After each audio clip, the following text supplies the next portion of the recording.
How to find yourself when you feel lost. There is a very particular kind of pain that arrives when everything you once used to define yourself, a job, a relationship, a role you played for others, a plan you had built your entire identity around, suddenly falls away. Most people call this feeling being lost. And I want to suggest to you today that this feeling, uncomfortable as it certainly is, may actually be one of the most significant doorways a human being can walk through, if it is met with the right kind of attention, not a doorway into more searching, more grasping, more urgent attempts to reconstruct who you were before, but a doorway into something that was always present beneath all of those roles, all of those labels, quietly waiting, largely unnoticed, for the noise of identity to grow quiet enough for it to finally be seen. Let us look first at what feeling lost actually means, because the phrase itself is worth examining closely. When someone says, "I don't know who I am anymore," what has actually happened is not that a self has disappeared. What has happened is that a particular structure of thought, a mental self-image built from roles, achievements, relationships, and future plans, has collapsed or is in the process of collapsing. This structure, which I sometimes call the egoic identity, is made almost entirely of form.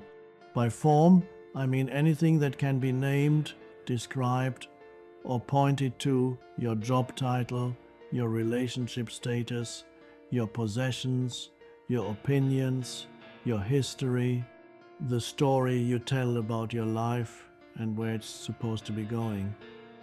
For most people, this collection of forms is quietly mistaken for the self, not consciously chosen as a belief, but simply assumed, unquestioned, the way you might assume the ground beneath your feet is solid without ever needing to test it.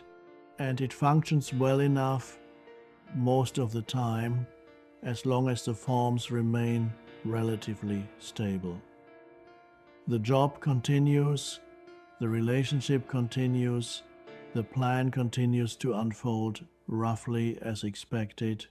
But then, one day, one of these forms is suddenly removed through loss, through change, through circumstances entirely outside your control, and something quite startling happens. The sense of I that seemed so solid, so continuous, so obviously true, suddenly feels shaky, uncertain, even absent. This is what people mean when they say they feel lost. It is not that they have lost themselves, it is that a particular limited version of themselves, one built entirely out of form, has lost its foundation, and what lies beneath it has not yet been recognized. I want to be honest with you about something here, because I don't wish to minimize the very real difficulty of this experience. When a form falls away, a career ends, a marriage ends, children grow and leave, health changes, a long-held plan no longer applies, there are genuine practical consequences that must be addressed. I'm not suggesting these practical matters don't matter. They do. But underneath the practical loss, there's often a second, less visible loss. And this is the one I want to focus on, because it is the one most people misunderstand entirely. This is the loss of psychological identity, the quiet unraveling of the mental story that said, I am this role, I am this relationship, I am this plan for my future. And here's what I want to point out, gently but directly, that story was never actually who you were. It was a useful, temporary structure built out of thought describing certain facts about your life. But it was not you any more than the clothes you wear, are you? Or the furniture in a room is the room itself. Let me offer you an image, because I think it may help clarify this. Think of a piece of music, perhaps a symphony you know well.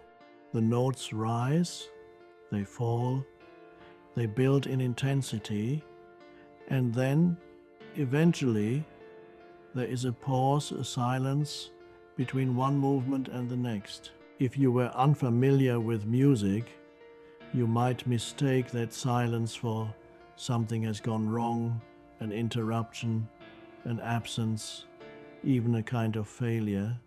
But anyone who understands music knows that the silence between the notes is not a gap in the music, it is part of the music. It has its own quality, its own presence, its own necessary place in the whole composition.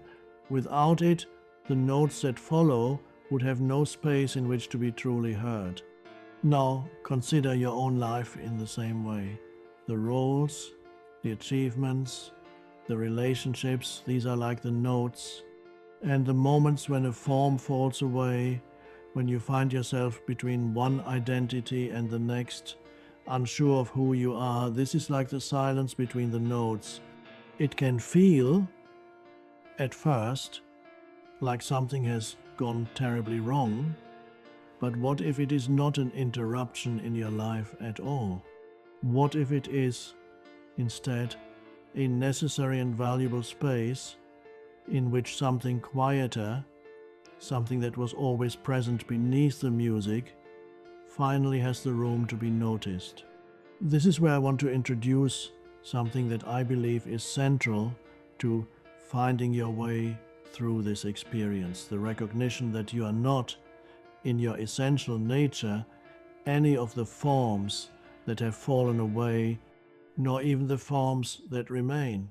Beneath every role you have ever played, beneath every relationship, beneath every achievement and every plan, there has been a constant, quiet presence, the simple, undeniable sense that you exist, that you are aware that something is here, noticing all of this unfold. This presence has never once changed, not through any job you've held, not through any relationship you've entered or left, not through any version of yourself you can remember being at 5 years old, at 15, at 30, at whatever age you are now. The forms have changed enormously. But the awareness in which all these forms have appeared has remained exactly, precisely the same. This is what I call being, not a role, not an accomplishment, not a story, but the simple, prior fact of your own presence, which does not require any label at all in order to exist. And when the forms fall away, when you feel lost, what is actually being offered to you, however uncomfortable the offering may feel, is direct access to this presence, unobscured for perhaps the first time in years by the constant noise of identity. Now, I want to address something very practical, because insight alone rarely satisfies someone standing in the middle of genuine disorientation. What do you actually do in the days and weeks when you feel lost, when the old identity has collapsed and a new one has not yet formed? The first thing I want to offer you is this: resist, if you can, the urge to immediately fill the space with a new identity, purely out of anxiety about the emptiness itself. This is an extremely common pattern. A relationship ends, and almost immediately, out of fear of the silence, a person rushes into another relationship, not from genuine readiness, but from an inability to tolerate the space in between. A career ends, And instead of pausing to actually consider what might be true and worthwhile now, a person grasps at the first available replacement simply to have something to call themselves again. I am not saying you should never move forward, never build something new. Of course, you will in time, but there is an important difference between building something new from a place of presence, having actually met the space in between, and building something new purely as an escape from the discomfort of not yet knowing. The first tends to produce a life that genuinely fits you. The second tends to simply repeat old patterns in a new costume, because the underlying identification with form was never actually examined, it was simply relocated to a new object. So what does it mean to actually meet this space rather than flee from it? It begins, as so much of what I point to, begins with the body and the breath. When you notice the mind spinning, who am I now? What will I do? What does this mean about my life? Bring your attention gently into the physical sensation of being alive right now. Feel your feet on the ground. Feel the breath entering and leaving. This is not a distraction from the difficulty. It is a return to the one place where the difficulty, examined directly rather than through anxious thought, tends to lose much of its overwhelming quality. The mind, left unchecked, will spin endless stories about what this loss means, what it says about you, what it predicts for your future. But the body, in this present moment, is usually simply here, breathing, functioning, alive, undisturbed by the story the mind is telling about it. I also want to offer you something about stillness, because in the space where an old identity has collapsed, there is often an unusual amount of quiet, and this quiet can feel unfamiliar, even frightening, to a mind accustomed to constant identification with activity, with role, with plan. But I want to invite you to consider that this quiet is not empty in the way you may fear it to be. Sit with it if you can, even for a few minutes at a time, without immediately reaching for a book, a screen, a task, a plan, anything to fill the space. Simply notice what is here underneath the discomfort of not knowing.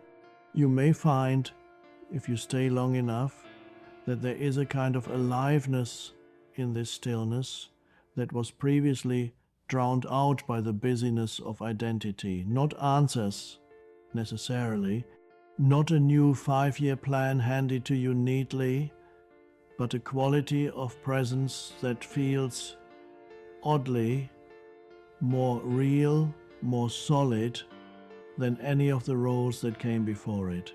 Let me speak to something that often accompanies this experience, which is grief, because losing a form you had identified with, even when that form was limiting, even when its ending may ultimately be a good thing, still carries genuine grief.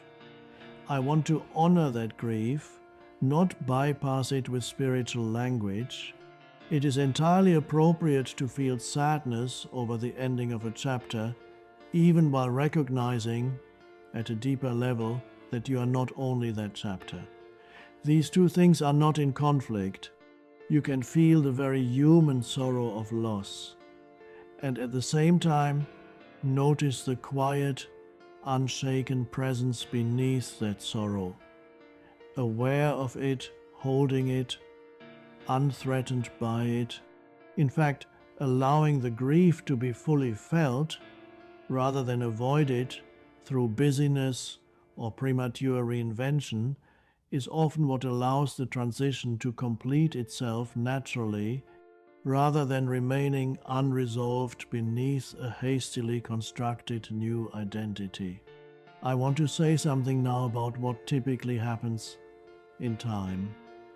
For those who are willing to stay present through this space, rather than rushing to escape it, gradually, without force, without a dramatic single moment of revelation, a kind of clarity tends to emerge. Not because the mind has finally solved the problem through more thinking, but because, having spent real time in contact with presence rather than constant identification with form, a person begins to sense what genuinely calls to them, as opposed to what they are simply grasping at out of fear or old habit.